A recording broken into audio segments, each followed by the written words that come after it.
Here's Johnny.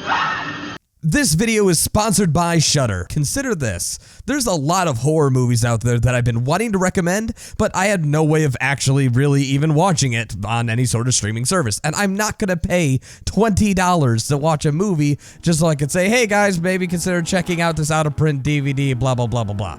Shudder actually has a lot of movies that are not on any other streaming site. So please, if you like any of the movies on this list, consider going down and using my promo code CreepyReading, which will give you a 30-day extended trial. Usually it's 7 days, so you get 30 days to actually try out their content, watch a few of these good horror movies, and hey, if it's not for you, it's not for you. But trust me, I've been using it, I've been liking it. I watched Texas Chainsaw Massacre with a bunch of my buddies. It was a lot of fun. With that being said, for those of you who love gore in all of its lovely fashion, sit back, relax, turn down the lights as I give you some fantastical movie recommendations. Number 5, House of a Thousand Corpses by Rob Zombie. House of a Thousand Corpses is a love letter to everything guilty and meaty in exploitation horror. The influences from classic films like Texas Chainsaw Massacre and Carrie is plain to see, not only in its plot, but in its bizarre and experimental filmography. While this leads to some questionable choices in direction, the film wears its fringe appeal and callbacks to lovable horror tropes aplenty on its sleeve, making it a fun viewing experience for any group of die-hard gorehounds. The film leaves the impression that Rob Zombie was throwing everything at the wall to see what sticks, with the grimy, practical effects, direct references to other horror titles, and dialogue so campy it would make Quentin Tarantino blush. You're almost bound to find something that you'll recognize, and if your sense of humor is anything like mine, it'll definitely put a smile on your face. Following a group of victims trapped in the backwoods of Ruckersville, Texas by a family of murderers known as the Fireflies, the tone of the film is set immediately by a prominent gas station sign reading "Fried Chicken and Gasoline." This is a gas station run by Captain Spaulding, a psychotic clown allied with the family of murderers, who also runs a roadside attraction outside of his truck stop, the Museum of Monsters and Madmen. In fact, the film seems to have an intimate fascination with serial killers, basing one of its own characters almost directly off of Charles Manson, and even coining its own original infamous murderer. You guessed it, Dr. Satan. Oh yeah, this is gonna be one of those horror movies. House of a Thousand Corpses is not without its flaws, however. It pulls no punches, and the plot is on full throttle from start to finish. If you ever wanted to see Dwight from The Office carved up and transformed into a bloody merman, this is the film for you. Run, rabbit, run. Behold! Fish boy! Oh my god! Oh my god, no! No, this can't be real! This can't be real! This can't be real! This can't be real! This can't be real! Oh, it's real. Real as I want it to be, mama. Troll Hunter. The Troll Hunter is a Norwegian-produced faux documentary in a similar vein to the Blair Witch Project, focusing instead, however, on a dark and modern reimagining of the legend of the titular troll. The found footage plot of the film follows a group of students investigating a series of local bear killings, only to find themselves teaming up with a mysterious, discontented troll hunter who is reluctant to discuss his past. The film quickly becomes intriguing, balancing the act of the fantastical nature of the mythical trolls with their established folklore and properties, and the straight-laced seriousness of the documentary, attempting to scientifically explain these creatures and the government's confinement efforts surrounding them. Interesting questions prod at the limits of the properties of these hulking beasts, like whether or not their ability to smell the blood of Christian men should extend to Muslims as well, leading to interesting moments of dramatic tension. There's a variety of troll breeds within the film, each of them featuring their own striking appearance and behavior portrayed with ambitious CG effects which managed to impress despite the budget constraints of them clearly being in a low-budget film. In addition to posing questions relevant to the survival of the students, the Troll Hunter also explores moral questions inherent to the containment and disruption of this mountain-dwelling species. Do they experience pain when they turn to stone by sunlight? Are they, in fact, forced from their home when men bored into the side of the mountain that they also call home. Avoid approaching the film in the same way you would a typical monster movie or creature feature, and instead expect a fresh take on found footage with unique choices in tone and delivery. Inside, you'll also find a healthy dose of dark humor and political satire, making Troll Hunter an excellent choice if you're looking for something different that relies on some smart directing choices instead of an overblown budget. I'm looking at you, The Mummy. Yeah, you can put a few jump scares in there, but I know it's just Tom Cruise pretending to be in a horror movie that's actually an action movie. Stop it. Please just make horror movies again, Universal. Number 3, The Last Drive with Joe Bob Briggs.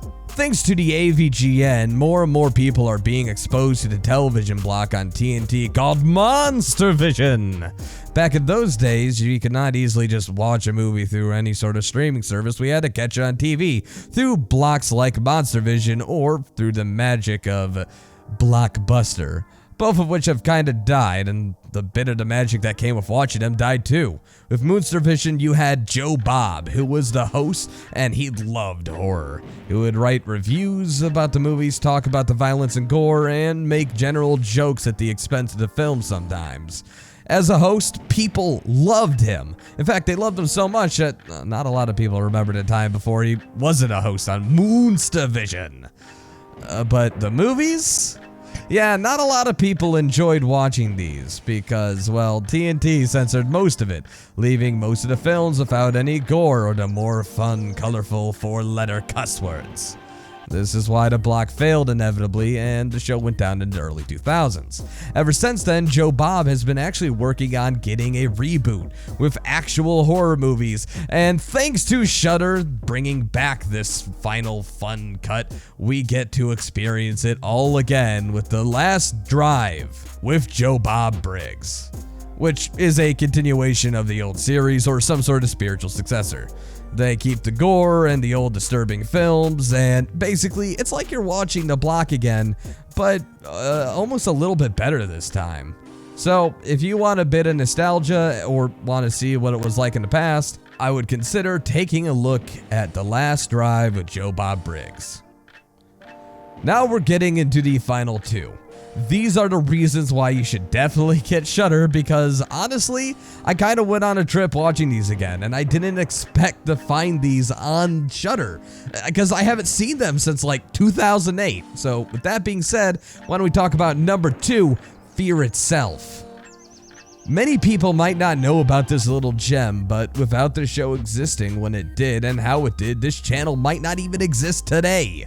Fear Itself was a PG-13 to MA series of short horror films that used to air on the Sci-Fi Channel and a few others. Basically, these were short horror films that you used to be able to find under the free horror section on Dish Network and several other services such as Comcast and TiVo.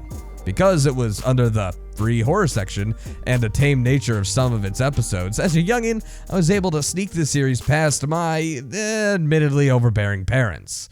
Now, would likely be the part where I explain the story of this TV series, but I can't because every single episode is self-contained and there's no sort of really anything that's looping all these together other than the fact that they're all amazing short horror series, kind of like Crypt TV. So if you like Crypt TV, you'll probably love this. This is why it's something that's very near and dear to my heart. It's kind of like the mid-2000s version of The Crypt, except each story takes itself somewhat seriously, although I can recommend a few episodes to help you get started. First episode I'm going to recommend is The Sacrifice.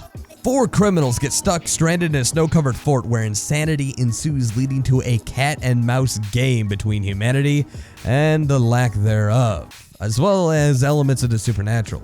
What will last longer, the human spirit or the horrors locked within? Family Man.